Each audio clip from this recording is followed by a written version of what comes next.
Hi, folks. Welcome back to Heard It on the X. We are on the phone with Victor Wooten, talking about his March 21st appearance at Water Street and some other stuff. Your family plays a big part in the makeup of you, which you seem to always go back to that, and I think that's pretty incredible. You're very close to your family, correct, Vic? Definitely, definitely. I'm the youngest of 5 brothers, and I grew up playing with them my whole life. I mean, that's the reason why I play. It always sounds like a joke, but the true story is when I was born, they already knew they needed a bass player to have a complete band, and so they started grooming me right away.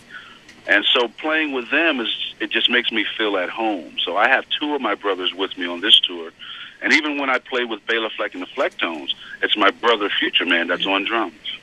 Yeah, drums or whatever percussion he's playing. But exactly. One of the stories that we were actually talking before we got you on the phone is the story. Tell me about this whole fiddle story that we've heard. I know. This story's where incredible. your brother got you into playing fiddle, where you at didn't. Busch Gardens. Yeah. That's very, very true. I don't know how you heard about it, but it is true. My brother Roy, who's now known as Future Man, he got a job through a friend of ours playing in the German band at Busch Gardens, the Old Country in Williamsburg, Virginia, which is not far from where we were living.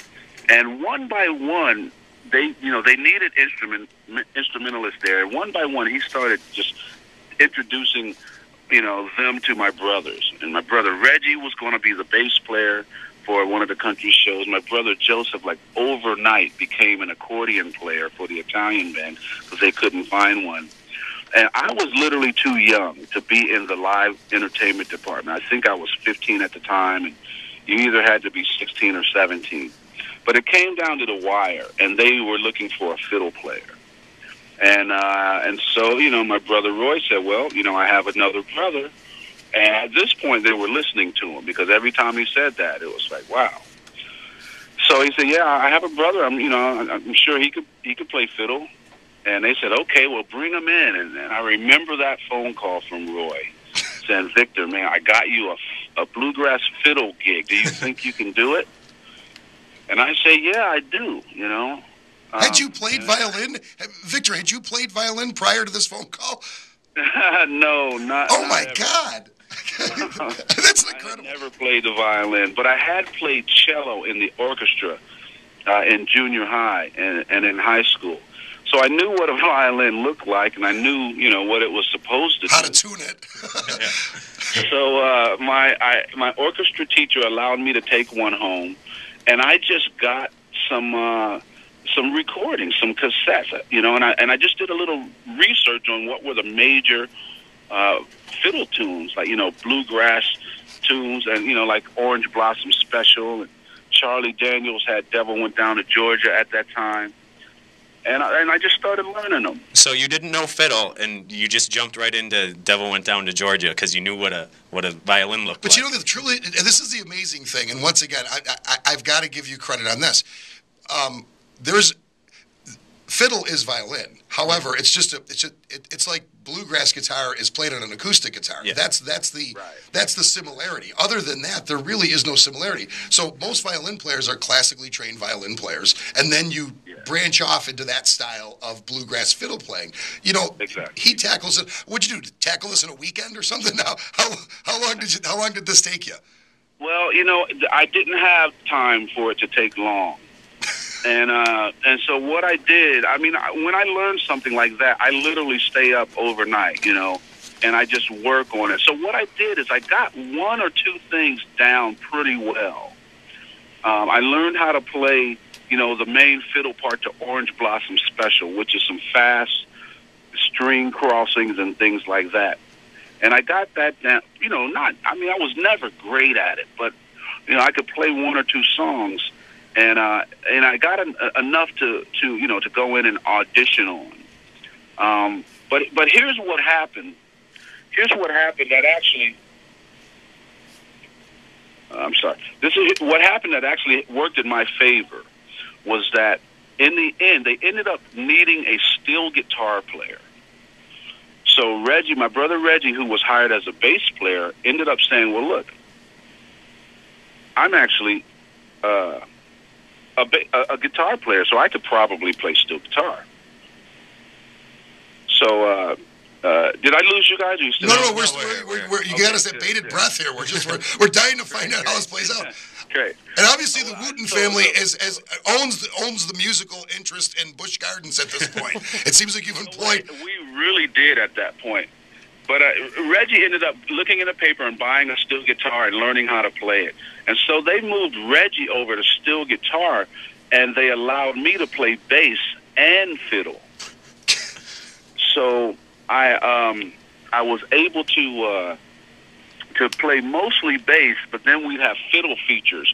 And on certain songs where they really needed the fiddle, you know, I could play the fiddle parts, and Reggie could play the bass, or the keyboard player could play the bass line. And I remember there were a couple of songs where I could just fiddle on the open strings, and I literally did them both at the same time, where I could play bass with my left hand on the fingerboard and just hold the fiddle under my chin and just strum some bow some open strings. I was young and crazy at the time. Your family must have increased attendance at Busch Gardens. I bet you they did. You know what? It sounds funny and maybe it sounds bogus, but I know it did, because at certain times there were four of us brothers that were the band for the country show. And so you could imagine, you know, four Wooten brothers, and we're all musically crazy. These black guys on stage with cowboy boots, jeans, and cowboy hats, playing this, you know, bluegrass music, and switching instruments. You know, I'd pick up the fiddle, Reggie would get on bass, and we had choreography. I would sling the bass around my neck the way I do with Bela. You know, it was pretty crazy. It was pretty crazy. Yeah, and to this day, like you said, you still play with your brother Roy all the time, like you say, with Bela. And you guys are working on a new album now. You just keep yourself busy all the time. So that's going to be coming out this year, too, as well, right? That's right. There's a new Flecktone CD titled Rocket Science. And it'll be out, I think, in May. The cool thing about this CD is we went back to our original roots, the original band members. Yeah. So we recruited Howard Levy on harmonica and piano. He's back with us for this record, and we'll be touring it for almost a straight year. And we're all excited about this because it's such a cool sound. Yeah, it's very cool that you went back to the original quartet. I think that's going back to your roots, and that's just awesome. Yeah, we're excited about it. But you're always busy, like I said. You do these teaching seminars. You're a published author, magician. I heard. Yeah, the magician. Tell me about the magician stuff. Oh man, most of the things I'm into, I got from my brothers. And I remember when I was a young kid, my brother Reggie got a magic kit for Christmas, and man, I was just fascinated, And I just always kept it up. I just never stopped. And it's not something that I really practice anymore, but there's some of it's like riding a bike. I can do a few little things, but a few years ago I had a CD called Soul Circus, and when we took that on tour, we set the whole stage up and the whole venue like a circus. And so there was sometimes acrobats, and I would do a lot of magic during the show. My bass would sometimes levitate and disappear. We had this female singer, Divinity. Sometimes she would appear on stage magically. I would levitate sometimes. It was pretty interesting that we were able to bring some of the things I love, which has always been the circus and magic, was able to bring that to the stage for a whole tour. It's great. You normally just bring magic along with you with your bass playing. His bass playing's magical. This is a guy who has been named Best Bass Player by Bass Player Magazine 3 straight times. No one else has been named more than once. So, I mean, your bass playing is magic just alone.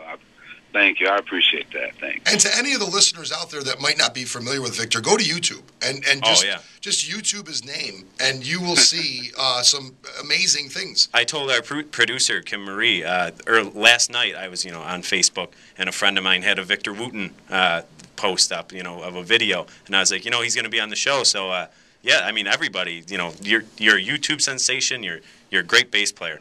And like Joshua says, Victor, you're very busy, and now you got the record label, and you've got, but you're just a very, very nice person. Tell me about your nature camp, your bass nature camp. Yeah. This is something we're in our 12th year now of doing. In the early 90s, I read a book by a naturalist named Tom Brown Jr., and I just, fell in love and learned about the necessity and power of engrossing yourself in nature. And when I started learning it from this man, I realized what he called nature and all of that was music to my ears. And I thought, man, he's teaching music and doesn't know it. And this is the way music should be taught. So I started taking a lot of his exercises, ideas, and philosophies and just totally turning them into music ideas, exercises, and philosophies.